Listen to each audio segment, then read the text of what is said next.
හොඳයි අපි දෙවියන් වහන්සේගේ වචන දේශනා පොඩි අවධානය යොමු කරමු. දෙවියන් වහන්සේ තෝරාගත් හඳවාගත් වහන්සේගේ ධර්ම ලෙස දෙවියන් වහන්සේ අපිව දිනෙන් දින බලවත් කරමින් ශක්තිමත් කරමින් වහන්සේ අපිව ඉදිරියට ගෙන යනවා. දෙවියන් වහන්සේගේ ගෞරවය මහිමය සඳහා ජීවිතේ ඉදිරියට යන්න.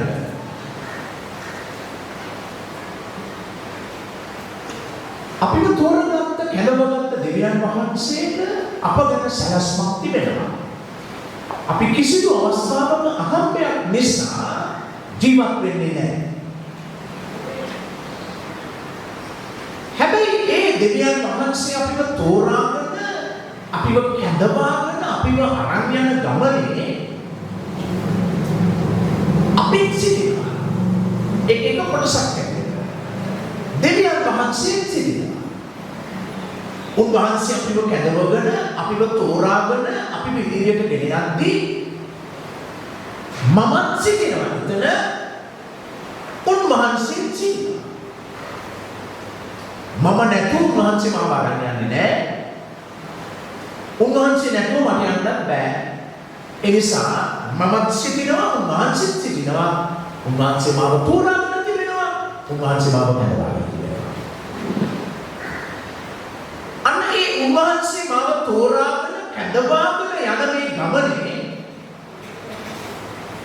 මම කියන දේ උන්වහන්සේට ඉඩ දෙන තරමට තමයි උන්වහන්සේට පුළුවන්කමක් තිබෙන්නේ මාව ඒ කැඳවනු ලැබූ කැඳවීමේ පරමාර්ථය සනාථ කරගන්න පිණිස ගෙන යන්න පුළුවන්කම තියෙන්නේ මම උන්වහන්සේට ඉඩ දෙන ආකාරයට අනුවයි. ඉතින් එසේ නැති වුණොත් උන්වහන්සේට බැරි වෙයි උන්වහන්සේගේ පරමාර්ථයට මාව අරගෙන යන්න. එවිට මම කොතරම් කැඳවීමක් තෝරා ගැනීමක් තිබෙන දරුවෙක් වුණත් මම විනාශ වෙයි. යක්ෂයන්ට පුළුවන්කම තියෙයි දෙවියන් වහන්සේට අගෞරවයක් ඇති මිනිස්සෙක් වාදනයක් ඇටියට අපි ඔබියවන්න. ඒ නිසා අද දවසේ අපි අවධානය යොමු කරන්නට යන්නේ ඒ උන්වහන්සේ තෝරාගත් කැඳවාගත් දරුවෙක් හැටියට මම කොහොමද මාව තේරුම් අරගෙන මාව කැඳවූ තැනන් වහන්සේට මම ඉඩ දෙන්නේ. අපි විනිශ්චයකාරය පොතට හරවමු මේ අවස්ථාවේදී. බයිබලයේ 6 වෙනි පොත විනිශ්චයකාරය පොත 7. බයිබලයේ 7 වෙනි පොත විනිශ්චයකාරය පොත.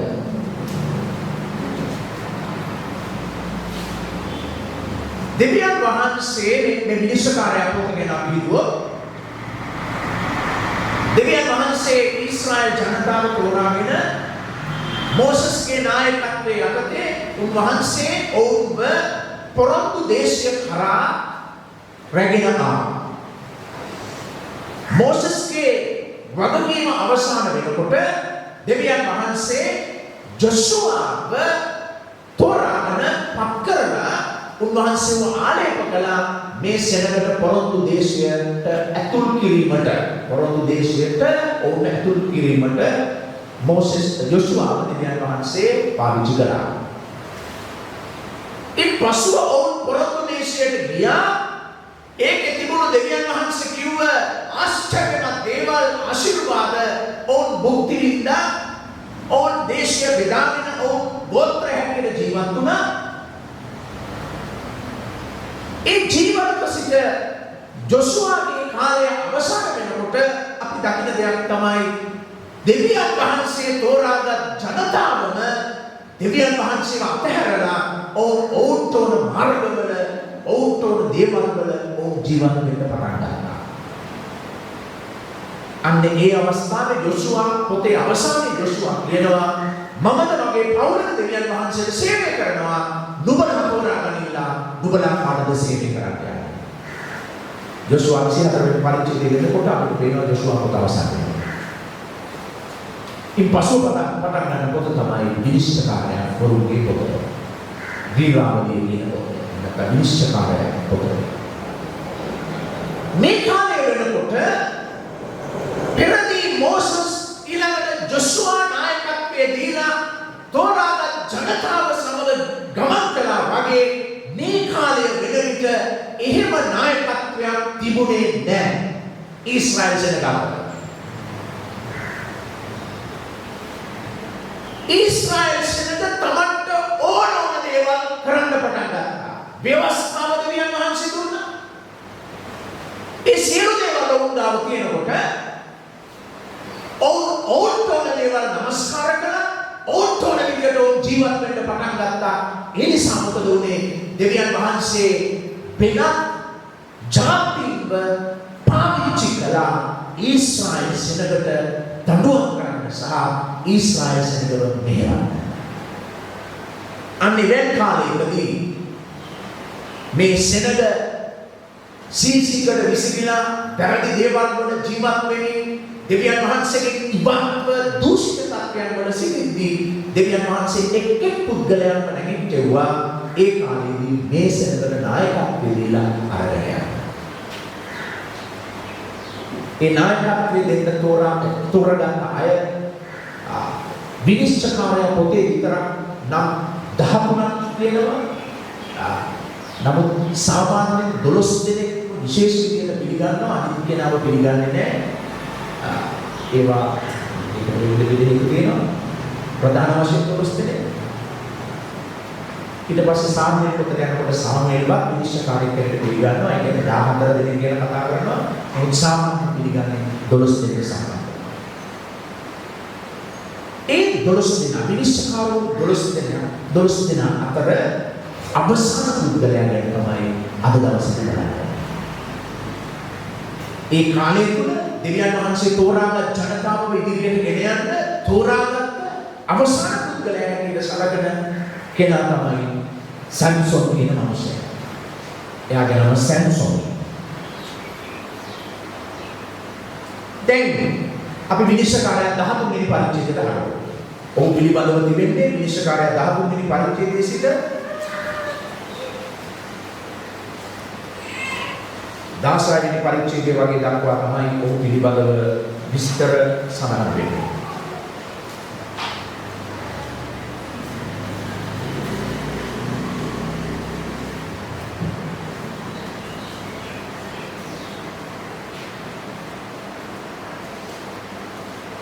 අපිට පේනවා මේ විනිශ්චයකාරයා 13 වෙනි පරිච්ඡේදයේ පළවෙනි පදයේ සිට පස්වෙනි පදයේ දක්වා අපි කියවමු. විනිශ්චයකාරයා 13 වෙනි පරිච්ඡේදයේ පළවෙනි පදයේ සිට පස්වෙනි පදයේ දක්වා. ඊශ්‍රායෙල් පුත්‍රයෝ නැවතත් ස්වාමීන් වහන්සේගේ ඇස් හමුවී නපුරව තිබුණු දේ කළෝය. ස්වාමීන් වහන්සේද ඔවුන් පිළිසිවරුන්ගේ අතට සතරිසාවරුද්දකට පාවා දුන්සේක. දානගේ වංශයට අයිති වූ ශෝරාහි එක්තරා මනුෂ්‍යයෙක්. ඔහුගේ නම මනෝවාය. ඔහුගේ භාර්යාවද දරුවන් ලැබ සිටියාය. ස්වාමීන් වහන්සේගේ දූතයා ඒ සියයට පෙනී බල නුඹ වන්දව දරුවන් ලැබ සිටින්නේය. නමුත් නුඹ ගර්භණීයව පුත්‍රයෙකු වදන්නේය. ඒ නිසා දැන් ඉතින් නුඹ මුක්තික පානවත් සැරදීමවත් නොවි. අපවිත්‍ර දෙයක් නොකා සිටින හැටියට බලාගනින්න. මක්නිසාද නුඹ ගර්භණීයව පුත්‍රයෙකු වදන්නේය. ඔහුගේ හිසට කිසි දැරිපිලියක් නොපැමිණිය යුතුය. මක්නිසාද දරුවා ගර්භයේ පටන්ගෙන යන වහන්සේට නාසරයෙකු විය යුතුය. ඔහු පිළිසිවරුන්ගේ අතින් ඊශ්‍රායෙල් ගලවන්නට පටන් ගන්නවා ඇතැයි ඇයට කීවේය. හොඳයි. මේ කාලේ වෙනකොට ඊශ්‍රායෙල් ජනතාවව අවුරුදු 40ක් තිස්සේ පිලිස්තිවරු කියන ජාතිය අන්‍ය ජාතියන් පිලිස්තිවරු ඊශ්‍රායෙල් ජනතාව පාලනය කළා. මේ වෙනකොට දෙවියන් වහන්සේ තෝරගත්ත ජනතාව දෙවියන් වහන්සේම අතහැරලා ඔවුන් වෙනත් දේවල් නමස්කාර කරන්න පටන් ගත්තා. මේ අවුරුදු 40ක කාලය ඇතුලේ ඔවුන්ගේ ජීවිත විනාශ වෙන්න පටන් ගත්තා. දෙවියන් වහන්සේට අවශ්‍ය වුණා මේ ඊශ්‍රායල් ජනතාවව ගලවා ගැනීම සඳහා.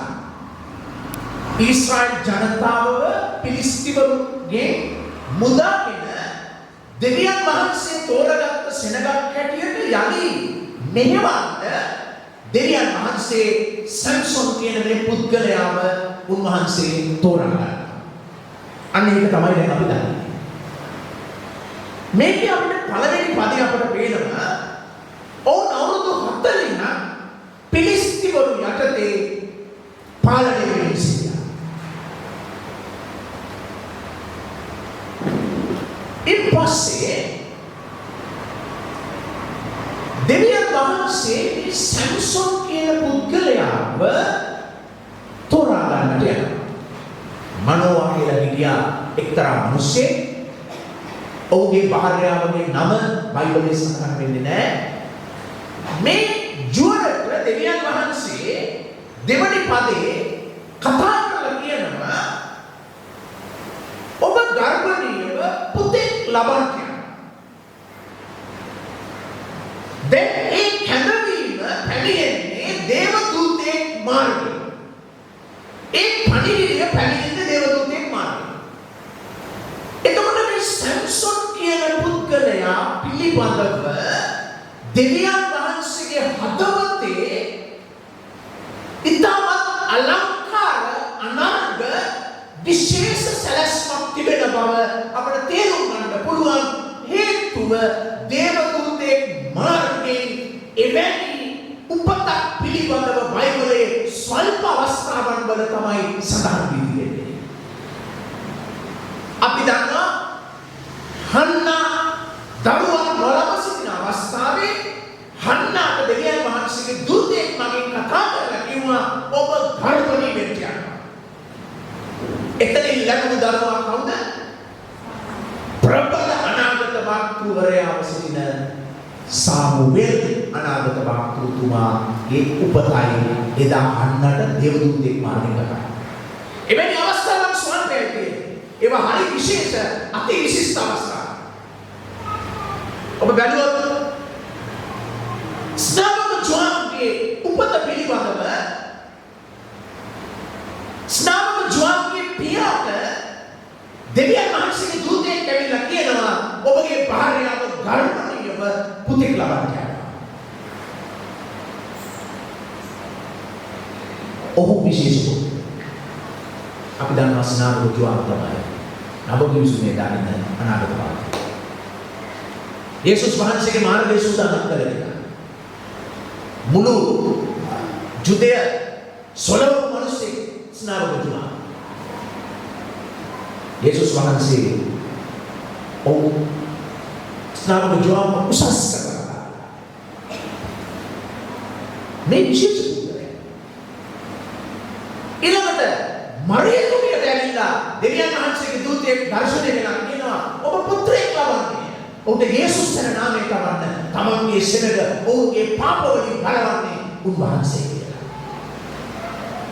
ඒ ආකාරම විශේෂ තෝරා ගැනීමක් සැම්සොන් පිළිබඳව දෙවියන් වහන්සේ දැක්වුවා. බලන්න දෙවනි පාඩේ කොහොමද කියන්නේ? දාන්ගේ වංශයට අයිති වූ ශෝරාගේ එක්තරා මනුෂ්‍යයෙකුය. ඔහුගේ නම මනෝවාය. ඔහුගේ භාර්යාව වඳල දරුවන් නොලැබ සිටියාය. තුන්වෙනි පාඩේ ස්වාමීන් වහන්සේගේ දූතයා ඒ ස්ත්‍රියට තෙනි බල නුඹ වඳල දරුවන් නොලැබ සිටින්නේය. නමුත් නුඹ ගර්භණීයව පුත්‍රයෙකු වදන්නේය. එතකොට මේ සැම්සොන්ගේ ජීවිතය ගැන දෙවියන් වහන්සේට පෙර සිට මහත් විශාල සැලැස්මක් තිබුණා.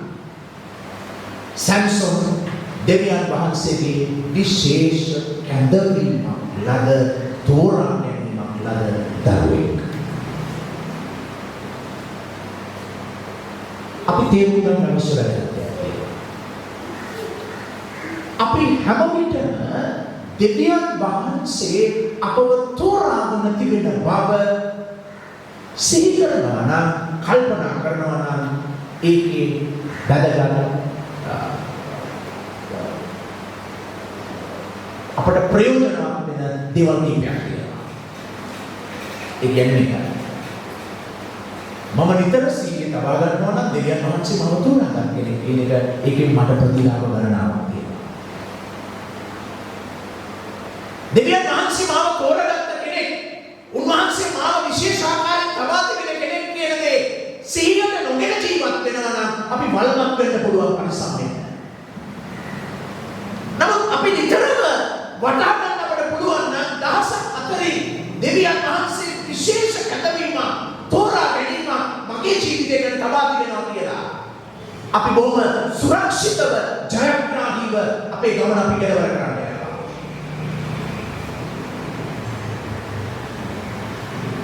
ඒ සැම්සොන් කියන නමේ තේරුම තමයි හිරු එළියමෙන් කියන අදහස. හිරු එළියමෙන් එදා ඊශ්‍රායල් ජනතාවට හිරු එළියමෙන් දීප්තිය ඇති කරන්න පුළුවන් පුද්ගලයෙක් ලෙස තමයි පුද්ගලයෙක් බවට පත්වන ලෙස තමයි දෙවියන් වහන්සේ සැම්සොන්ව තෝරන්නේ. මේ තෝරා ගැනීම නිතර සිහියේ තබාගෙන ජීවත් වනවා නම් එක එය ඔබව ආරක්ෂා කරනවා. කෙනෙක් තමාව දෙවියන් වහන්සේ තෝරගත්තා කියලා තේරුම් ගන්නවා නම් නිතර දෙවියන් වහන්සේ විශේෂ සැලැස්මක් මගේ ජීවිතයට තබා තිබෙනවා.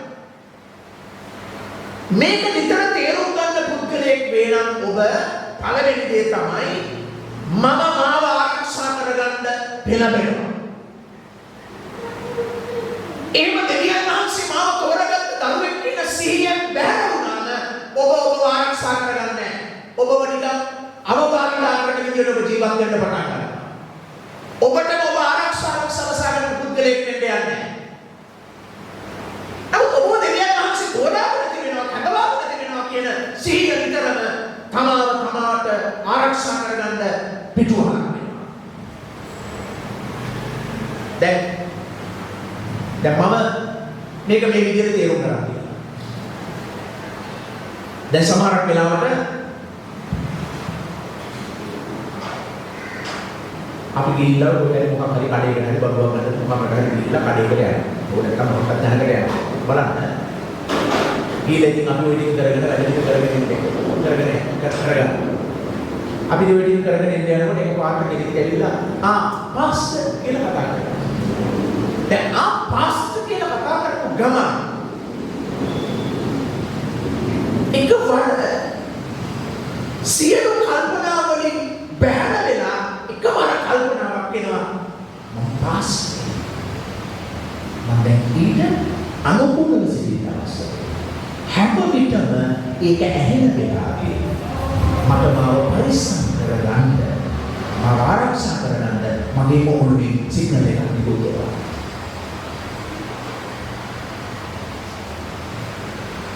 හැම විටම මාව දෙවියන් වහන්සේ තෝරාගත්ත දරුවෙක් දෙවියන් වහන්සේ මං ගැන විශේෂ සැලැස්මක් තබා තිබෙනවා කියන සිහිය හැම විටම මාව මට ආරක්ෂා කරගන්න උදව් වෙනවා. දෙවැනි දේ තමයි එය මාව ප්‍රබෝධමත් කරනවා. දෙවියන් වහන්සේ මාව කැඳවා තිබෙනවා කියන දේ හැම විටම මාව ප්‍රබෝධමත් කරනවා. මන් තුළ මලානිකමක් ඇති වෙන විට මන් තුළ අප්‍රාණික වෙනකොට දෙවියන් වහන්සේ මාව කැඳවුවා කියන කල්පනාව සිහිය හැම විටම මාව ප්‍රබෝධමත් කරනවා ජනි ගමන් කරන්නට ඉදී. එනිසා ඔබ සිහියේ තබා ගන්නට අවශ්‍යයි මොන තත්ත්වයක් තුළ ගමන් කළත් දෙවියන් වහන්සේ විශේෂ ආකාරයෙන් ඔබ තෝරාගෙන තිබෙනවා. උන්වහන්සේ ඔබ කැඳවාගෙන තිබෙනවා. තුන්වෙනි දේ තමයි එය ඔබව පරමාර්ථයේ කරා මෙහෙවනවා. ඔබ උන්වහන්සේ තෝරාගත්ත දරුවෙක් උන්වහන්සේ ඔබ කැඳවාගෙන ඒ සිහිය නිතරම අරමුණ ඉලක්කයක් පරමාර්ථයක් කරා තල්ලු කරනවා වෙලා. හතරවෙනි දේ තමයි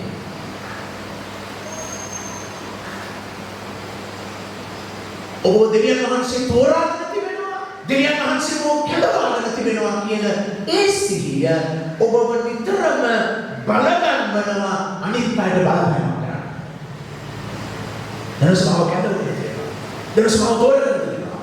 ඒක නිතරම මා තුළ බලගැන්වීමක් කරනවා අනිත් අයට බලපෑමක් සිදු කරනවා.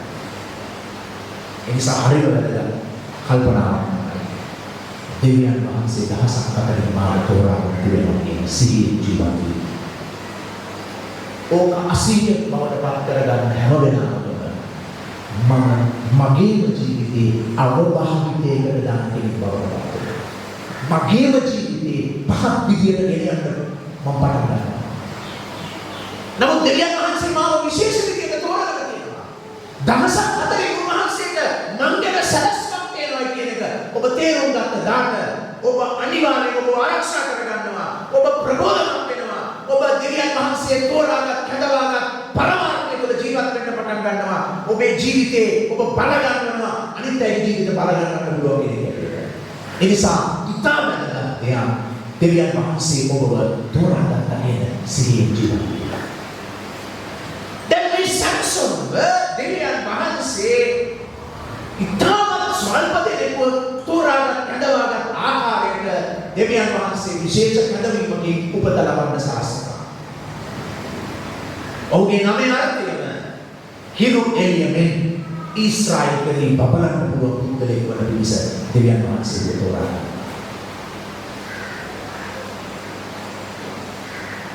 දෙවියන් වහන්සේ තෝරාගත්තේ මේකේ පස්වෙනි පදයේ ගියාම ඔබට පේනවා ඊශ්‍රායෙල් ගලවන පිණිස. මෙන්න මොනවටවත් නෙවෙයි දෙවියන් වහන්සේ මේ දීප්තියක් වෙන්න සලස්වන්නේ. හිරු ගෙඩියක් මේ දීප්තියක් ලෙස ක්‍රියා කරන්න සම්සුත තෝරාගන්නේ පිලිස්තිවරුන් අතින් ඊශ්‍රායෙල් තෝරාගත් ජනතාව ගලවා ගන්න ගැලවුම්කාරයෙක් වෙනවා. විශේෂයෙන් එතකොට සම්සොන් ජීවත් වෙන හැම මොහොතකම පරමාර්ථයක් තියෙනවා ජීවිතේට. දෙවියන් වහන්සේ මාව කැඳවලා තියෙන්නේ පිලිස්තිවරුන් අතින් උන්වහන්සේගේ ජනතාව ගලව ගන්න, ආරක්ෂා කරගන්න. මේක තමයි සම්සොන්ගේ ජීවිතේ කැඳවුම් හේතුව. ඔය පස්වෙනි පදයකදී කියවන්න පුළුවන්. මාගේ සාධන බගාරණීය පුත්‍රයෙකු අදන්නේ ඔහුගේ ඉසට සිදරි පිළියක් කරන්නේ යුතුය. මාගේ සාධ දරුවා ගර්භයේ පටන් දෙවියන් වහන්සේට නාසරයෙකු යුතුය. ඔහු පිළිසියරගේ අතින් ඊශ්‍රායෙල් ගලවන්න පටන් ගන්නා ඇතැයි ඇයට කිව්වේ. එතකොට සම්සොන්ට කැඳවීම ලැබෙන්නේ දෙවියන් වහන්සේගේ විනාශ වෙන ජනතාව ගලවන්න. සතුරාගේ අතින් මිනිස්යන් නිදහස් කරන්න. දෙවියන් වහන්සේ සම්සොන්ව ආලේප කරේ තෝරාගත්තේ විශේෂ කැඳවීමක් දුන්නේ, විශේෂ නාමයක් ඔබ දුන්නේ උන්වහන්සේගේ සෙනඟ මුදා ගන්න. යක්ෂයා සතුරා විනාශ කරන සෙනඟ ආරක්ෂා කරන්න තමයි සම්සොන්ව දෙවියන් වහන්සේ දීප්තියක් වෙන්න සලස්වන්න කැඳවා තිබෙන්නේ. ඒක තමයි අපිට මේ ස්ථානයේ පේන්නේ සම්සොන් පිළිබඳව.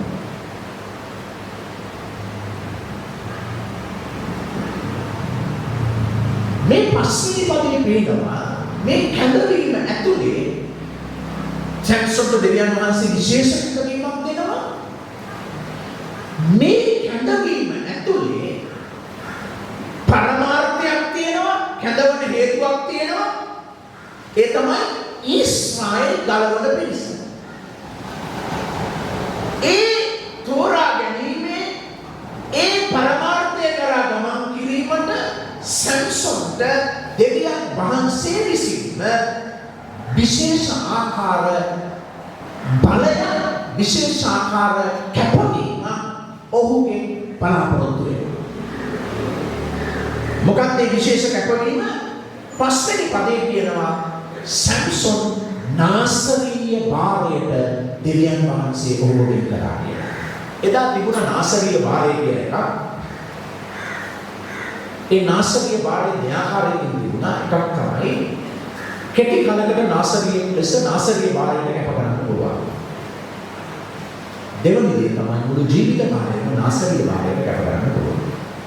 එහෙම එකක් තියෙනවා. ඒකෙන් පිළිවෙලින් බලන්න යන්නේ නැහැ. සැම්සොන් දෙවියන් වහන්සේ මුළු ජීවිත කාලයම නාසරීය භාරයට කැප වූ පුද්ගලයෙක් හැටියට උන්වහන්සේ නම් කරනවා. එතකොට සැම්සොන් තිබෙනවා මේ නාසරීය භාරයට කැප වූ කෙනෙක් හැටියට යම් දේවල් ආරක්ෂා කරගෙන අර පරමාර්ථය ඉෂ්ට කරන කෙනෙක් හැටියට නම් කරනවා. ඊශ්‍රායල් ජනතාවගේ ගැලවුම් කාර්යය. ඊශ්‍රායල් ජනතාව සතුරාගෙන් මුදා ගන්න කෙනා ලෙස තියා කරන්න සැම්සොන්ට දැන් කැඳවීමක් තිබෙනවා. මේ කැඳවීම තුළ ගමන් කරන්න ඒ හා සමාන කැපවීම බුද්ධයන් වහන්සේ ඔහුට ලැබුවා. ඒ පස්වෙනි පදේ කියන්නේ අපිට පේනවා ඒ නාසරීය භාරයට අයිති කොටස් තුනක් ගැන කතා කරනවා. එකක් තමයි මොකද්ද? ඔහු මොනවද වෙන්න ඕන?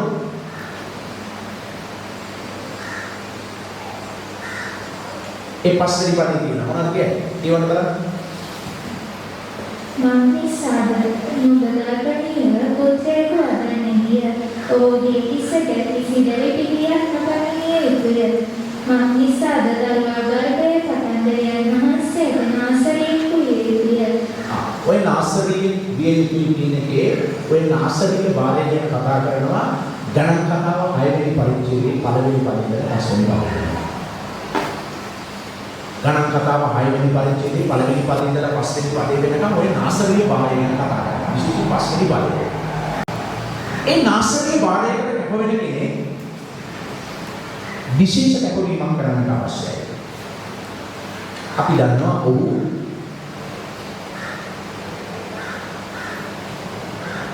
මුද්‍රික පානය කොයිම අවස්ථාවක මධ්‍ය සමය මුද්‍රික පානය මොන විදිහටවත් ඔහු කටට නොගන්න කෙනෙක් විය යුතුයි.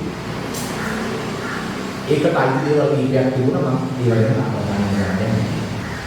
ඒවට අයිති දේවල් කීපයක් තිබුණා ඒවා පොඩ්ඩක් කරලා. ප්‍රධාන දේ ඔහු මුද්‍රික පානය කටට නොගන්න කෙනෙක් විය යුතුයි. දෙක තමයි ඔහු කිසිදු විදියක මලකුණ ස්පර්ශ නොකළ යුතුයි. කිසිදු මලකුණ විශේෂයෙන් සත්ව ගැන කතා කරන්නේ මලකුණ අල්ලන්න බෑ. දෙක තුන්වෙනි එක තමයි කොයිම විදියකින්වත් ඔහුගේ ඉසට දැනිපිලියක් තවලා ඉසකෙස් බුගන්න ඔහු කපන්න බෑ. ඔය කර්ම තුන නාසරීය භාරයටයි. එතකොට දැන් දෙවියන් වහන්සේ විශේෂාකාර තෝරා ගැනීමක් සැම්සන් කරේ ලැබුණා. විශේෂ කැඳවීමක් උන්වහන්සේ දුන්නා. ඒකට පරමාර්ථයක් තියෙනවා ඊශ්‍රායල් දළවන. සතුරා අතින් දෙවියන් වහන්සේ තෝරාගත් ජනතාවව බේරගන්න. ඒක තමයි ඔහුගේ පොඩි තිබෙන පරමාර්ථය. දැන් ඔහු ඒ කරා ගමන් කරන්න තියෙනවා. ඒ කරා ගමන් කරන ගමනේ ඔහුට කැපවීමක් තියෙනවා දක්වන්න. එය නාසරීය භාරය. ජීවිතය පුරා දක්වන්න තියෙන කැපවීමක් ඒක. ඒ කැපවීම තුල තමයි ඔහුට දෙවියන් වහන්සේ කැඳවනු ලැබූ කැඳවීම සම්පූර්ණ කරන පිණිස ගමන් කරන්න සිදු වෙනවා.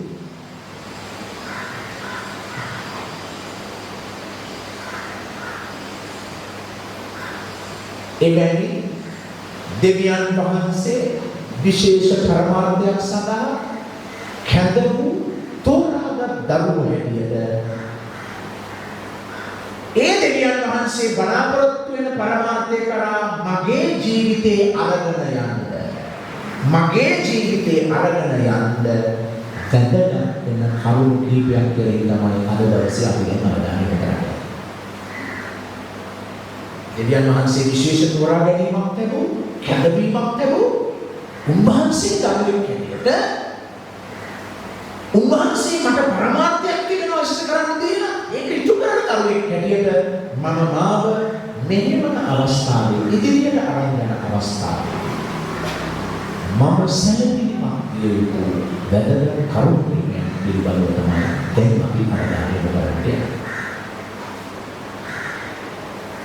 අපි තේරුම් ගන්න ඕන සැම්සොන් වේවා ඔබ වේවා මම වේවා දෙවියන් වහන්සේ ඔබට මට කැඳවීමක් දී තිබෙනවා නම් දෙවියන් වහන්සේ විශේෂ ආකාරයකින් විශේෂ අඟපෙන්වීමකින් මව් ගර්භයේදීම දෙවියන් වහන්සේට විශේෂ වස්තුවක් හැටියට දෙවියන් වහන්සේ උදෙසා උන්වහන්සේගේ ගෞරවය උන්වහන්සේගේ ජනතාවගේ ගැලවුම්කරුවෙක් ලෙස දෙවියන් වහන්සේ විශේෂ විදියට තෝරා ගැනීමක් දී තිබෙනවා. අපි කියනවා යේසුස් වහන්සේ කිව්වා නුඹලා මා තෝරාගත්තා මම නුඹලා තෝරාගන්නවා. අපි හැම කෙනෙකුටම දෙවියන් වහන්සේ විශේෂ කැඳවීමක් දී තිබෙනවා. මම දෙවියන් වහන්සේ කැඳවා තිබෙන පරමාර්ථය නොවේ දෙවියන් වහන්සේ මේ පුද්ගලයාව කැඳවා තිබෙනවා. ඒ පුද්ගලයාව දෙවියන් වහන්සේ කැඳවා තිබෙන අදහස පරමාර්ථය අරමුණට නෙවෙයි තවත් කෙනෙක්ව දෙවියන් වහන්සේ මේ පොළවේ තියලා තියෙනවා. ඒ නිසා අපි එක එක්කෙනාව දෙවියන් වහන්සේ එක් විශේෂ පරමාර්ථයන් උදෙසා තෝරාගෙන තිබෙනවා උපත ලබන්න අනුග්‍රහය දී තිබෙනවා. අන්න ඒ පුද්ගලයා හැටියට දැන් මම මේ ගමන ඒ පරමාර්ථය කරා රැගෙන යනකොට තේරුම් ගන්න අවශ්‍ය වැදගත්ම කරුණු කීපයක් ගැන දැන් අපි තේරුම් ගන්න ඕන අපි මේ ගමන යන්නේ මාව අරගෙන තමයි මේ ගමන යන්නේ. මම මේ ගමන යන්නේ මාත් එක්ක. දෙවියන් වහන්සේ මාව කැඳවලා තියෙනවා. දෙවියන් වහන්සේට පරමාර්ථයක් තියෙනවා මං ගැන. දෙවියන් වහන්සේට මම කැපවීමකට ඇවිත් තිබෙනවා. හැබැයි මම කියන පුද්ගලයා මාත් එක්ක ඉන්නවා. මේ මම කියන පුද්ගලයාට විශේෂ බලාපොරොත්තු අරමුණු සිතුවිලි හැඟීම් ආශාවන් විවිධ ඒවා මම කියන පුද්ගලයා තුළ හටගන්නවා. හැම මිනිස්සෙකටම මනුෂ්‍ය හැඟීම් මම කියන පුද්ගලයෙක් හැටියට ඒ මම කියන පුද්ගලයාට යම් අදහස් හැඟීම් ආශාවන් විවිධ දේවල් තියෙනවා. ඒක සැම්සොන්ටත් තියෙනවා ඔබටත් තියෙනවා මටත් තියෙනවා. හැබැයි හැමෝටම සිහින ලබාගන්න දෙවියන් වහන්සේ විශේෂ ආකාරයක වහන්සේගේ පරමාර්ථයෙන් අවතෝරාගෙන දෙන්නා. ඒ හැම විටම කොහොමද? ඒ හැම විටම කොහොමද? ඒ හැම විටම කොහොමද? ඒ හැම විටම පරමාර්ථයෙන් කරනවා. ඒ හැම විටම තවයව බලගන්නන්න ඔබ තුල තියාගන්න කරනවා. ඒ නිසා ඔබ හැම විටම තේරුම් ගන්න ඕන දෙවියන් වහන්සේ විශේෂ තෝරාගැනීමක් ඔබට දීලා තියෙනවා. හැබැයි ඒ කරා ඔබ යන්නේ ඔබ කියන පුද්ගලයාව. ඔය ඔබ කියන පුද්ගලයා තුළ දුර්වලකම් තියෙනවා. ඔය ඔබ කියන පුද්ගලයා තුළ මමත්වය තියෙනවා. ඔය ඔබ කියන පුද්ගලයා තුළ විවිධ ආශාවන් තියෙනවා. ඔබ කියන පුද්ගලයා පාපයෙන් වැටුණු කෙනෙක්. ඔබ තුළ කියන පුද්ගලයා පරීක්ෂාවට භාජනය කරන්න පුළුවන් විතරයි. එතකොට මේ ඔබ කියන පුද්ගලයා පැත්තකින් තියලා නෙමෙයි ඔබ ගමන් කරන්නේ. ඔබ කියන කෙනා එක තමයි ඔබ මේ ගමන යමින් සිටින්නේ. අන්න එතනදී ඔබ පරිස්සම් වෙන්න ඕන.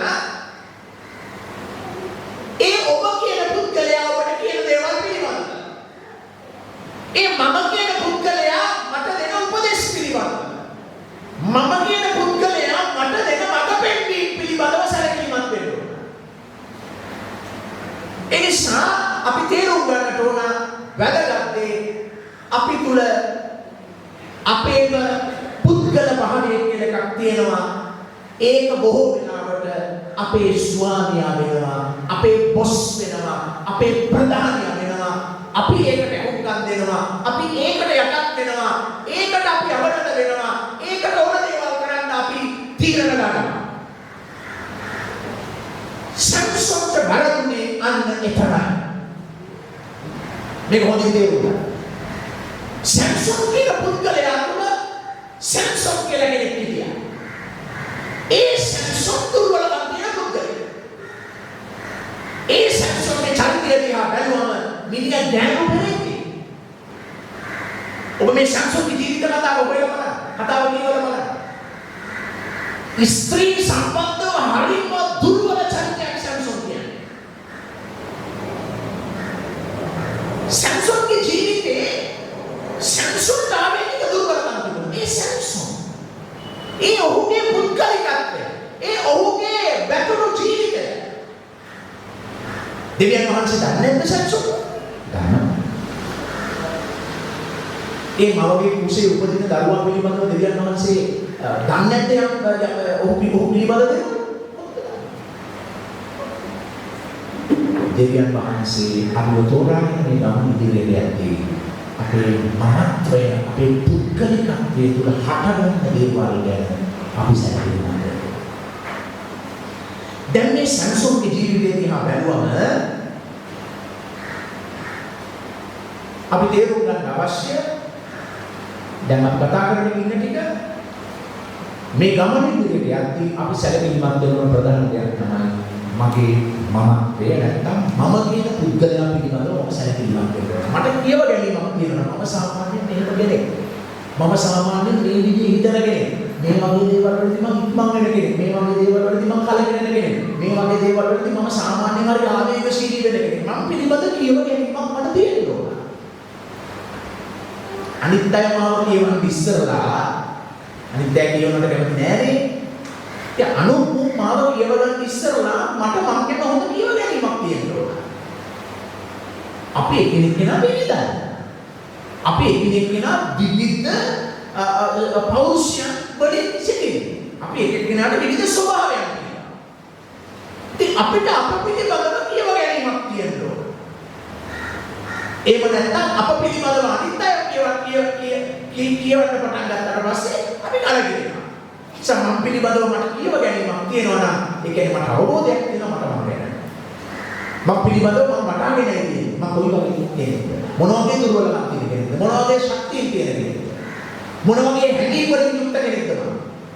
මොන වගේ ශක්තිමත් හැඟීම් මට තියෙනවද? මොන වගේ දුර්වල හැඟීම් මට තියෙනවද? මම මාව කියවගෙන සිටින්නට අවශ්‍යයි. ඉතින් මේ සැම්සොන්ගේ ජීවිතේ සැම්සොන්ට බලපාන දෙයක් තමයි ඒ සැම්සොන් තමයි දෙවෙනි දේ තමයි මේ ගමන ඉදිරියට යද්දී අපට බලපාන දේ තමයි මා තුල සිටින තැන වහන්සේ. මම ඉන්නවා මා තුල කෙනෙක් වැඩවසනවා. අර කැඳවීම දුන්නේ ඒ පරමාර්ථය ඉෂ්ට කරන්න මමත් තියෙනවා මා තුල වැඩවසන තැන වහන්සේ කෙනෙකුත් තියෙනවා. දැන් දෙකයි. මොකක්ද මේ කතා කරන්නේ අපි? හරිසින් තේරුම් ගන්න. ඔබ සිටිනවා මේ ගමන ඉස්සරහට යද්දී. ඒ ඔබ කියන කෙනා ගාව විවිධ හැඟීම් විවිධ දේවල් ඔයගොල්ලෝ කියනවා. හැබැයි ඔබ මේ පරමාර්ථය කරා දෙන්නේ ඔබම නෙවෙයි. ඊට වගකීම් කෙනෙක් ඔබ ගාවට ඇවිල්ලා ඉන්නවා. ඒ තමයි දෙවියන් වහන්සේගේ ආඥාවෙන් වහන්සේ. සැම්සොන් මේ දෙකයි. මොකද සැම්සොන් ශක්ති සම්පන්න මිනිසෙක්. සැම්සොන් අනිත් මිනිස්සුන්ට වඩා හැදිදැඩි පුද්ගලයෙක්. සැම්සොන්ට අනිත් මිනිස්සුන්ට වඩා ශක්තියක් තිබුණා. හැකියාව තිබෙච්ච කෙනෙක්. දක්ෂතාවය තිබුණු කෙනෙක්. පුළුවන්කම තිබුණු කෙනෙක්. මේක හොඳට තේරුම් ගන්න. හොඳ ඥානයක් තිබුණු කෙනෙක් සැම්සොන්. ඒ වගේම දුර්වලකම් තිබුණු කෙනෙක්. අඩුපාඩුකම් සහිත කෙනෙක්. බොඩි ආඩම්බරකම් තිබිච්ච කෙනෙක්. ඒ සැම්සොන් අනේ ඒ සැම්සොන් තුල දෙවියන් වහන්සේගේ ආත්මානුභාවය දෙවියන් වහන්සේට ලැබුවා. ඒක තමයි දෙවනි කාරණා. ඔබ මමත් එලෙසයි. ඔබ සිටිනවා ඒ සමගම ඔබ තුල යේසුස් ක්‍රිස්තුස් වහන්සේ ජීවමානව සුද්ධාත්මයන් වහන්සේ ලෙස ඔබ තුල වාසය කරමින් සිටිනවා. දැන් ඔබ මේ දෙක තේරුම් ගන්න අවශ්‍යයි. දැන් බලන්න සැම්සොන් තුල දෙවියන් වහන්සේගේ ආත්මානුභාවය තිබුණු බව. 13 වෙනි පරිච්ඡේදයේ 24 25 පද බලන්න. කොයි විදිහටද සැම්සොන් පිළිබඳව කතා කරන්නේ? ඒ ස්ත්‍රී 13 වෙනි පරිච්ඡේදය 24 25 පද දෙක බලන්න. ඒ ස්ත්‍රිය තව පුත්‍රයෙකු අදා ඔහුට සංසම් නම ලැබුවාය. දරුවා වැඩුණේය. ස්වාමීන් වහන්සේ ඔහුට ආශිර්වාද කළා. මොකක්ද කියන්නේ? දරුවා වැඩුණාය. යේසුස් වහන්සේ පිළිබඳව මේ වගේ ප්‍රකාශනයක් කරනවානේ. දරුවා කොහොමද කරන්නේ? ප්‍රඥාවෙන් සමාධියෙන්ද දෙවියන් වහන්සේගේ කරුණාවෙන්ද වැඩුණුසේක. සැම්සන් පිළිබඳව කියන කොහොමද? දෙවියන් වහන්සේ දරුවා ආශිර්වාද කළා. දෙවියන් වහන්සේ දරුවෙකු හැටියට කුඩා කල පටන් සැම්සන්ව ආශිර්වාද කළා. හැඳවීමක් තිබුණා. පරමාර්ථයක් දෙවියන් වහන්සේට දෙනවා. ඊට පස්සේ මොනවද කියන්නේ? ආශිර්වාද කළසේක. ස්වාමීන් වහන්සේගේ ආත්මයද ශෝරාට ඒෂ්ඨායෝල්ට අදරෙහි වූ මහනිදානෙහිදී ඔහු ක්‍රියාවෙහි පොළවන්නට පටන් ගත්තා. ආත්මයන් වහන්සේ ඔහු තුල සිටිමින් ඔහුව පොළවමින් ඔහු තුල ක්‍රියා කරන්න පටන් ගත්තා කියලා කියනවා කුඩා කාලේ. දැන් මොකද තේරුණා? සැම්සොන් දෙවියන් වහන්සේගේ ආත්මානුභවයෙන් පූර්ණ වූ දෙවියන් වහන්සේගේ බලයෙන් තැන්පත් කරනු ලැබූ පුද්ගලයෙක් සැම්සොන් කියන්නේ. අන්න ඒ සැම්සොන් ගාව සැම්සොන් තියෙනවා. ඒ සැම්සොන් ගාව සැම්සොන් තියෙනවා. ඒ සැම්සොන් ගාව දෙවියන් වහන්සේගේ බලය ආත්මානුභවය දෙවියන් වහන්සේ දැක්වා. බලන්න තව පදවල බැලුවොත් අපිට පේනවා 14:6 මොනවද කියන්නේ? සැම්සොන් ගැන කියනවා 14:6 සිද්ධියක් අවසන් වුණාට පස්සේ ඔහු යනවා ඔහු භාර්යාවක් සොයා ලබා ගන්නවා. අන්න ඒ අවස්ථාවේ වෙන සිද්ධියකදී බලන්න සැම්සොන් පිළිබඳව කියන්නේ මොකක්ද? 6 වෙනි පදේ 14:6 එවිට ස්වාමීන්ගේ ආත්මය බලවත් ලෙස ඔහුගේ ඉරණියේ බලවත් ලෙස ස්වාමීන් වහන්සේගේ ආත්මය සැම්සොන් කෙරෙහි නැතිවෙනවා. ඊළඟට 14:19 බලන්න. තවත් එක්තරා සිද්ධියක් විතර. අපි සිද්ධි වලට යන්නේ නැහැ.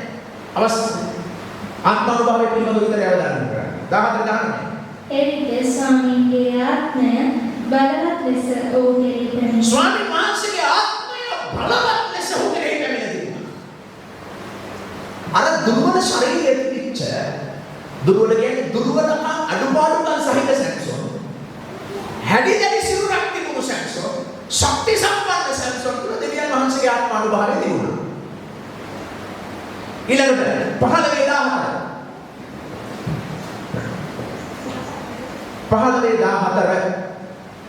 ඔහු ලෙහියට පැමිණි කල පිරිසිවරු ඔහු දැක ඔල්ලන හඬ නැගුවෝය.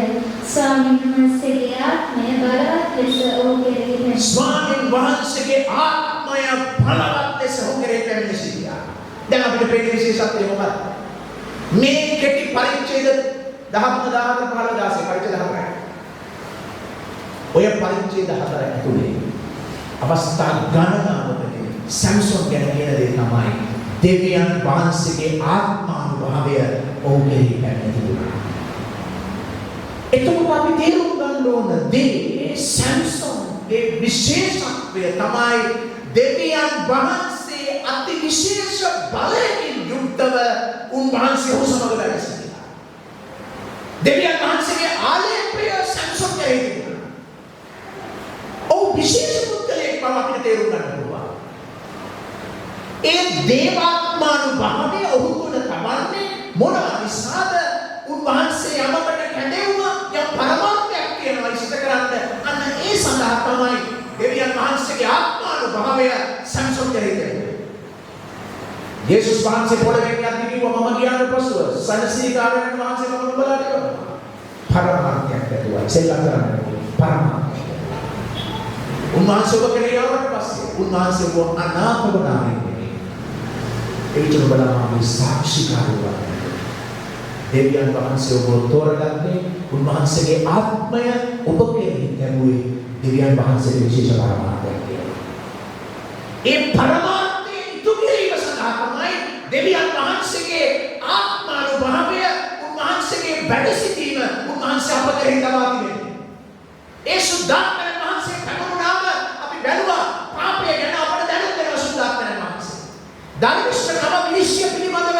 සුද්ධාත්මයන් වහන්සේ අපට දැනුම් දෙනවා. සුද්ධාත්මයන් වහන්සේ අපිව සත්‍ය කරා රැගෙන යනවා. සුද්ධාත්මයන් වහන්සේ අපට මැදහත්කම් කරන්න පියාණන් වහන්සේ ඉදිරිපිට සිටිනවා. කිතුණු ජීවිතය සුද්ධාත්මයන් වහන්සේ කරන කොටගෙන ජීවත් වෙන ජීවිත ගමන. ඔබේ ශක්තිය සැම්සොන්ගේ බලය සැම්සොන්ගේ ඇඟෙන් දුවන ගමනක් නෙවෙයි. මේ කැපවීමේ ගමන මේක දේවාත්මය තුළ ගමන් කරන ගමනක් වෙන්න අවශ්‍යයි. සැම්සොන්ට වැරදුනේ කොතනද? සැම්සොන් පරාජිත වුණේ කොතනද? සැම්සොන් තුළ වසන දේවාත්මයට විරුද්ධව සැම්සොන්ගේ මමත්වයට ඉඩ දුන්නා. ඒ මමත්වය තුළ එන හැඟීම් වලට, ඒ මමත්වය තුළ එන අදහස් වලට, යෝජනා වලට සැම්සොන් ඉදිරිපත් වුණා. කීකරු වුණා. දෙවියන් වහන්සේ තමා තුළ වසන ඒ සුද්ධාත්මයන් වහන්සේගේ මඟ පෙන්වීම හඬ නියෝගයට කීකරු වෙනවට වඩා ඒක තමයි සැම්සොන්ගේ විනාශයට හේතු වුණේ. කොහොමද ඒක සිදු වෙන්නේ? අවස්ථා කීපයකින් අපි ඉක්මනින් බලමු. 1 14 වෙනි පරිච්ඡේදය. කොහොමද සැම්සොන්ගේ අකීකරු වීම? සැම්සොන් දෙවියන් වහන්සේගේ ආත්මයට ඉඩ නොදී ක්‍රියා කිරීම අපි දකින්න යන්නේ. අවස්ථා 3කින් අපි බලලා අවසන් කරන්න යනවා. 1 14 පරිච්ඡේදයේ අපිට පේනවා පළවෙනි දෙවෙනි තුන්වෙනි පද දිහා බලනකොට සැම්සොන් ඇවිල්ලා අම්මටයි තාත්තටයි කියනවා මම පිලිස්තිවරුන් අතරට ගියාම දැක්කම සුබමාන කෙල්ලෝ ටිකක් ඉන්නවා. සුබමාන කෙල්ලෝ ටිකක් ඉන්නවා මම දැක්කා. මට අනිවාර්යෙන් එතනින් කෙනෙක් හිටියා. මගේ ඇහැ ගියා එයාට. මගේ ඇහැ ගාවට ගියා. මට ඒ අත්තරින්ම මට කෙනෙක් ඕනේ කිව්වා. කවුද කිව්වේ? සැම්සොන්. කාටද කිව්වේ? අම්මට. මේ විමර්ශනාව තුළ සඳහන් වෙනවා දෙවියන් වහන්සේ තෝරාගත් ජනතාව විවාහයන් කොයි ආකාරයකද සිදු කරගන්නවා. පිළිසිවරු කියන්නේ දෙවියන් වහන්සේගේ තෝරාගත් ජනතාව නෙවෙයි. සැම්සොන්ගේ දෙමව්පියන්ගේ අදහසට පිටි සැම්සොන් මොනවද කරන්නේ? සැම්සොන් බලහත්කාරී අකීකරුව ඔහු පිලිස්ති කාන්තාවක් විවාහ කරනවා. ඒක දෙවියන් වහන්සේ කියන්නේ නෙවෙයි. ඒක කවුද? මනෝවා සහ ඔහුගේ බාහිරව සමග එකතු වෙලා ගත තීරණයක් නෙවෙයි. ඒක සැම්සොන් කියන පුද්ගලයාගේ නැගී සැම්සොන් කියන පුද්ගලයාගේ බලාපොරොත්තු සිතුවිලි කල්පනාවක් තමයි උඩට. ඒකෝර සැම්සොන් කියන පුද්ගලයාව ගෙන යන දේවාත්මානුභාවය ඒක මේ වෙලාවේ මට වැදගත් නෑ. ඒක පැත්තකින් තියලා දැන් කොහොමද ඇස් යොමු කළේ තමන්ගේ රුචිකත්වයට තමන්ගේ අවශ්‍යතාවයට තමයි අවධානය යොමු. නමුත් දෙවියන් වහන්සේ සැම්සොන්ව පරමාර්ථයකට ඒ කෙටි කලක අල්ලගෙන යන ගමනක සිටින නිසා දෙවියන් වහන්සේ ඉඩ හැරියා ඒකට ඉදිරියට. ඒ නිසා තව පල්ලෙහා මතවලට ගියා ඔබට වෙන්නේ නිකන් දෙවියන් වහන්සේ දෙයකට කැමති වුණා වගේ වචන පදයක් තියෙනවා. ඒවා සටහන් වෙන විදිහ අඩුපාඩුවක් තව දෙයක් තමයි. එහෙනම් එතනින් පස්සේ ඔහුගේ පිළිස්තිවරුන් අතරින් කෙනෙක් විවාහ කරගත්තාට පස්සේ උනේ මොකක්ද කියලා බලන්න ඔබට වෙන්නේ. අයියෝ මේක කරගත්ත ගොම් වැඩක් කියලා තේරෙයි. ඒ තුරු ටිකට කියන්න. දැන් මම මේ ඔක්කොම යන්නේ. එහෙනම් සැම්සොන්ගේ ප්‍රධාන පළවෙනි අවස්ථාව තමයි අපි දකින්නේ ඔහුගේ දෙවියන් වහන්සේගෙන් විචාරන්නේ නැහැ. දෙමෝපියන්ගේ හඬට සවන් දෙන්නේ නැතුව ඔහු අකීකරු ලෙස දෙවියන් වහන්සේගේ කැමැත්තට පිටි ඔහු තීරණයක් ගන්නවා. ඔබ දන්නවද කුඩා දේවල් ඕනවට වඩා පහසුවෙන් අතහැරෙන්න ගුරුත්වයක් ඇති කරගන්නට පස්සේ කුඩා දෙවියන් වහන්සේ බලාපොරොත්තු වෙන කුඩා දේවල්. දෙවියන් වහන්සේ බලාපොරොත්තු වෙන චූටි දේවල් අපි ගානක් නැතුව අතහැරෙනවා නේද? අපි පුරුදු වෙනවා ඕනම ලොකු දෙයක් වුණා දෙවියන් වහන්සේගේ කැමැත්තට පිටි කරන්න අපි වාපි ශක්තිමත් කරගන්නවා මේ අවස්ථාවේ. සමහර දේවල් අපි හිතන කුඩා දේවල් ඔය එච්චර ගණන් ගන්න ඕනේ බයිබලයේ කියන කුඩා නිවන දුකින් වතුරින් පාරේ හදාගන්න. ඔය කුඩා දේවල් නොසලකා හරිනවා. ඒවා හරි බරපතල විදිහට අපේ ජීවිත පුරාම කරණිකාර දෙවියන් වහන්සේට විරුද්ධව ජීවත් වෙන්න අපේ මනස ශක්තිමත් කරනවා. ඒක එකක් තමයි අපි දකින්නේ. මේක වඩා වැදගත් දේවල් අපි ඊට පස්සේ දකින්නවා සැම්සොන් විදිහේ. නිසා එකක් තමයි 14 වෙනි පරිච්ඡේදය ගාවට යනකොට සැම්සොන් දෙවියන් වහන්සේට සහ දෙමෝපියන්ට කීකරුවක් අතර තියෙන මෙතන එක ප්‍රශ්නයක් බවට පත් වෙනවා. ඒකත් කාන්තාවක් පිළිබඳ ප්‍රශ්නයක්. සැම්සොන්ගේ චරිතය තුළ ප්‍රශ්නය තිබුණා. දෙවනි ප්‍රශ්නය තමයි ඔහුගේ කැපවීම ඔහු සුළු කළා. ඒක ඔහුගේ කැපවීම ඔහු සුළු කළා. මොකක්ද කැපවීම සැම්සොන්ට තිබිච්ච නාසරීය භාරය? මොකක්ද නාසරීය භාරය? මිදි මධ්‍ය දේ පාණයට අත නොතබන. පාණය නොකරන. අත තියන්නේ පාණය නොකරන. දෙක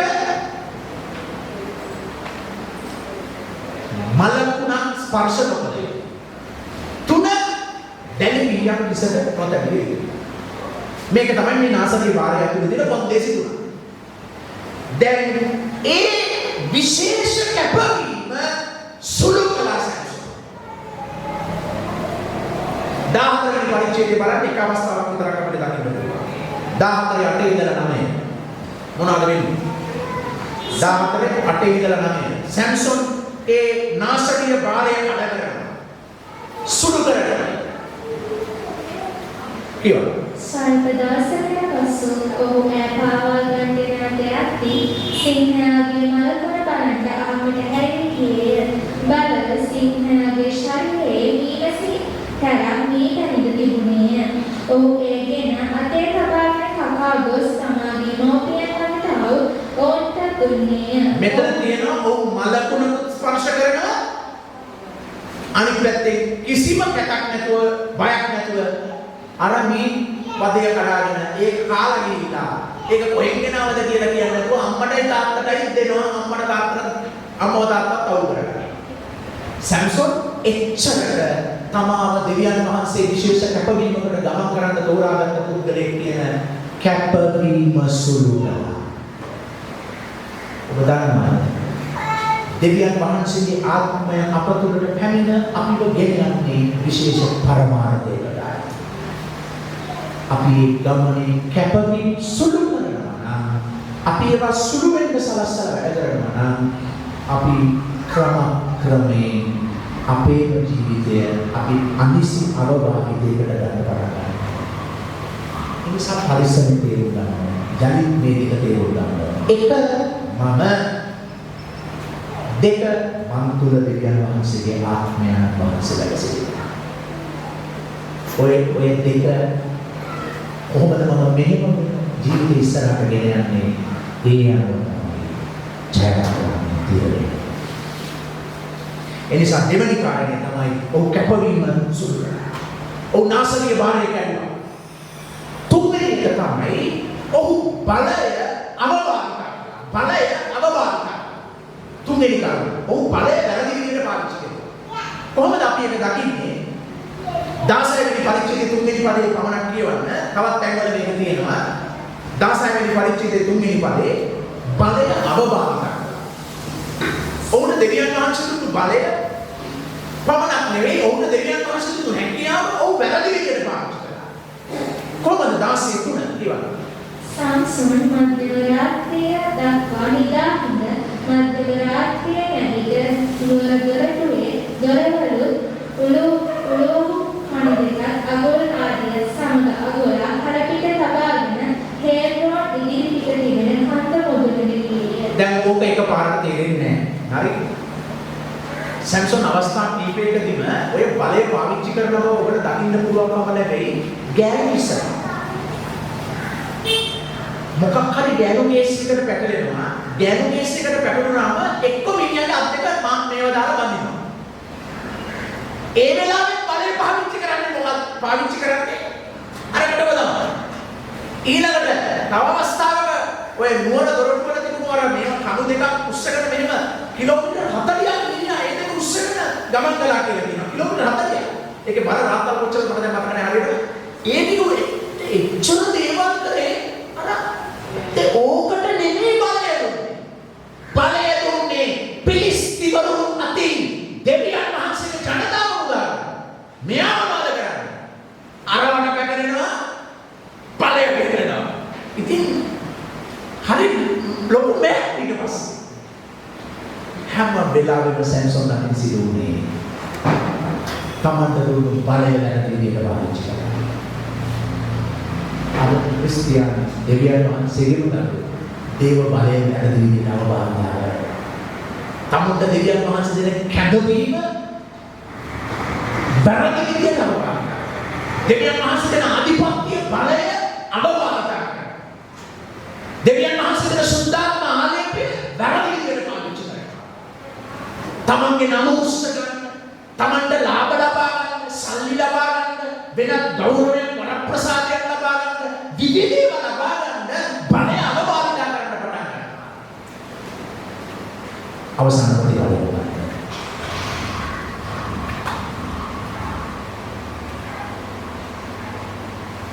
දාසයන් පරිචිතයි. 20 වෙනි පාඩේ 21 වෙනි පාඩේ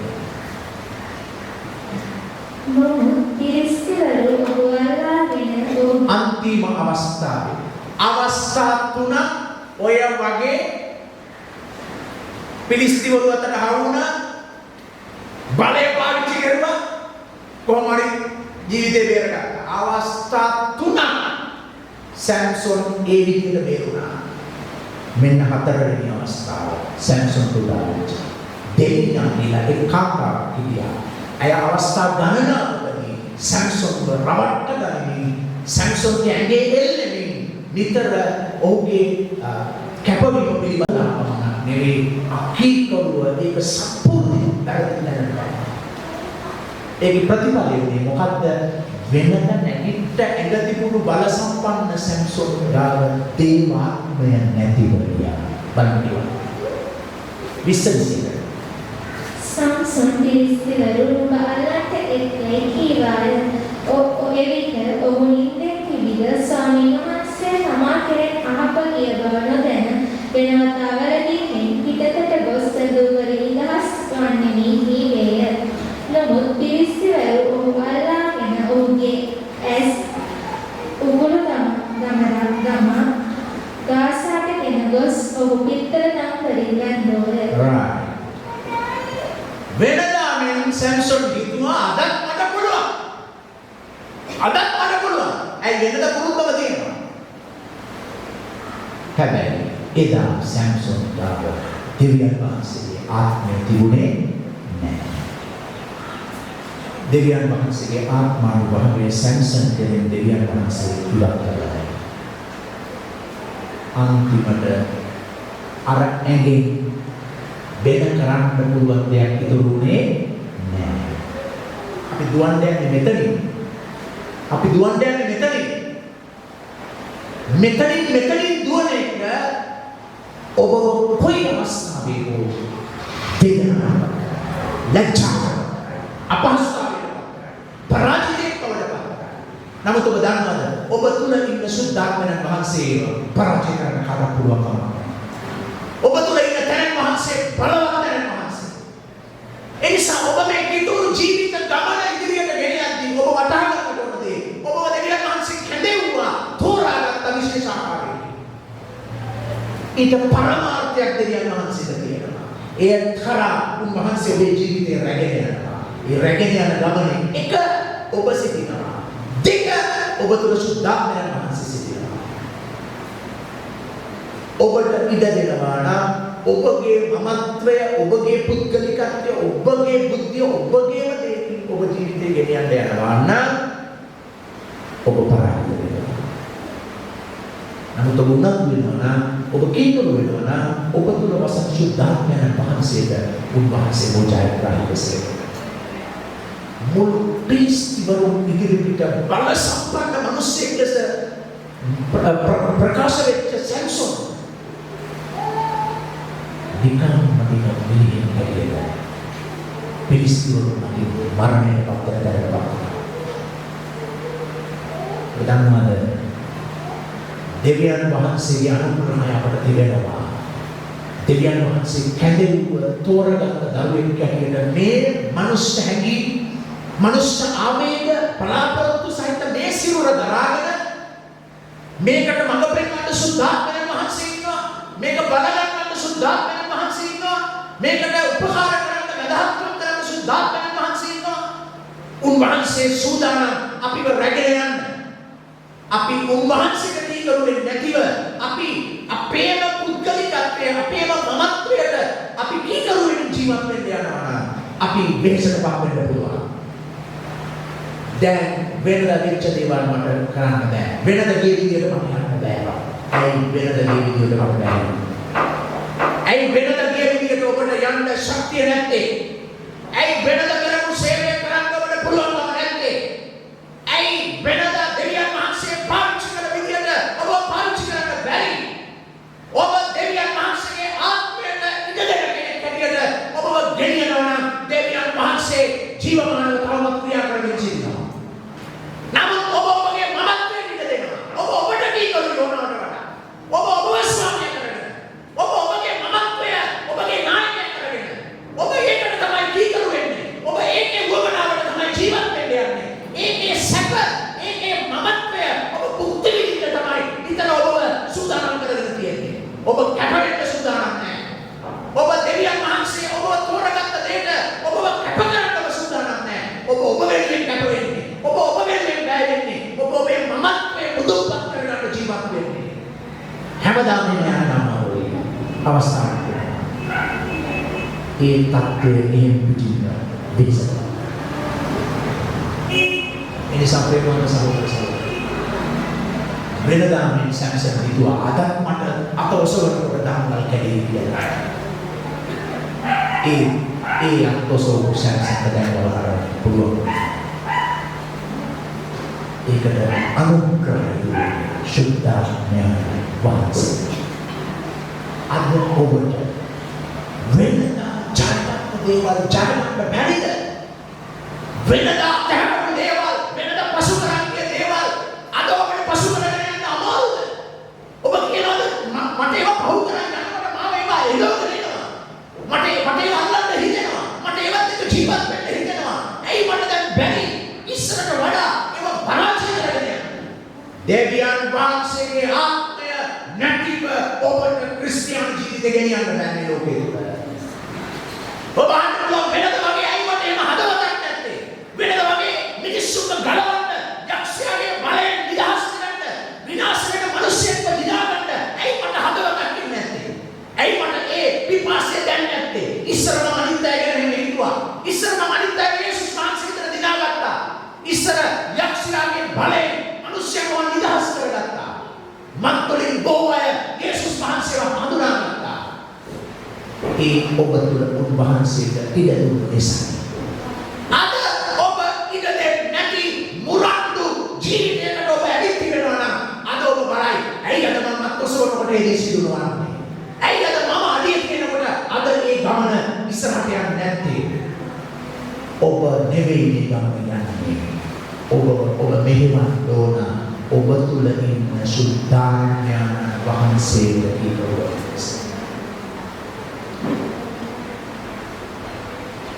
මේ තමයි ඊශ්‍රායල් දීප්තිය වෙන්න පුළුවන් හිරු එළිය මෙන් කියන සැම්සොන්. දෙවියන් වහන්සේ වුණා දෙවියන් වහන්සේගේ රාජ්‍යය ගෞරවය මහිම දෙන්න පුළුවන් දරුවෙක් නිසා. ඔබගේ අතේ කොටසක් සුද්ධාත්මයන් වහන්සේගේ වාසය. ඉඩ දෙන පැත්ත උඩට. ඉඩ දෙන පැත්ත උඩට. ඒක තමයි ගමන තියෙන්නේ. නෙගටිව් සිවුර ස්වල්ප. අපි සෑම කෙනෙක් අපි වහන්සේගේ සුද්ධාත්මයන් වහන්සේ මට වහන්සේ මට කීකරු වෙනවාට වඩා මට කීකරු වෙනවාට වඩා මම තේරුම් ගන්නට අවශ්‍ය මම කීකරු වන්නට අවශ්‍ය මා තුළ ඉන්න සුද්ධාත්මයන් වහන්සේ. එදා සැම්සොන් ගාමින් ඉවත් වගේ සුද්ධාත්මයන් වහන්සේ. නවගිවිසුමට කියන්නේ mama kiසිසේත් ඔබේ අහක් නොයන්න මොනතරම් කරුණා මොනතරම් කරුණා ඒ දුර්වල ගෝලය අපට උන්වහන්සේ කිව්වා මම කිසිසේත් නොයන්න අහක් නොයන්න එනිසා කවදාවත් උන්වහන්සේ වදාළේ නැහැ උන්වහන්සේ තුළ ජීවමානව වාසය කරනවා උන්වහන්සේ බලාපොරොත්තු වෙනවා ඔබ උන්වහන්සේට ඔබම යටපත් කරන්න කියලා. ඔබේ හැඟීම්, ඔබේ සිතුවිලි, ඔබේ ආවේග, ඔබේ ආශාව, ඔබේ කල්පනාව උන්වහන්සේ බලාපොරොත්තු වෙනවා ඔබ මට යටපත් කරලා අන්නේ යටපත් කරන, කීකරු කරන, අවබෝධ කරන හැම අවස්ථාවකම උන්වහන්සේට හරිය පහසු වෙනවා. අපිව ඔසවන්නේ ඉදිරියට යන්න. නමුත් අපි උන්වහන්සේ යටපත් කර මාව ඔසවන ඒ හැම අවස්ථාවකම අපිට ශක්තිය නැති වෙනවා ඉදිරියට යන්න. එනිසා ඔබගේ දිනවල නැහැ.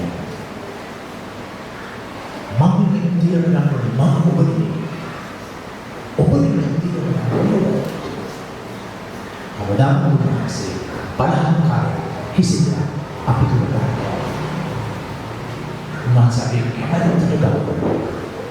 මිනිසා ඔබ උන්වහන්සේ කියනවා ස්වාමීනි මම තුල ඔබ වහන්සේ දැකලා ස්වාමීනි මගේ මමත්වය තුල තියෙන ඒ හැම දෙයක්ම මම ඔබ වහන්සේගේ හඬට ඔබගේ මඟ පෙන්වන්න මම යටින් ඒ විදිහට වහන්සේ හරිය මොසුයි ඔබ වෝස්වායි ඔබ දෙවියන් වහන්සේ තෝරාගත්තේ විශේෂ පරමාර්ථය. ඒක විතර සිහිය තබා ඒක සිහිය තබා ගන්න විතරම අරමුණක් කරා ජීවිතේ ගමන් කරන්නේ. ඔව් බලපෑමක් ඇති කරන්න පුළුවන්. ඉතින් අපි කියන ස්වාමීන් වහන්සේ මාතෘකාව වහන්සේ කරා. අපි ස්වාමීන් වහන්සේ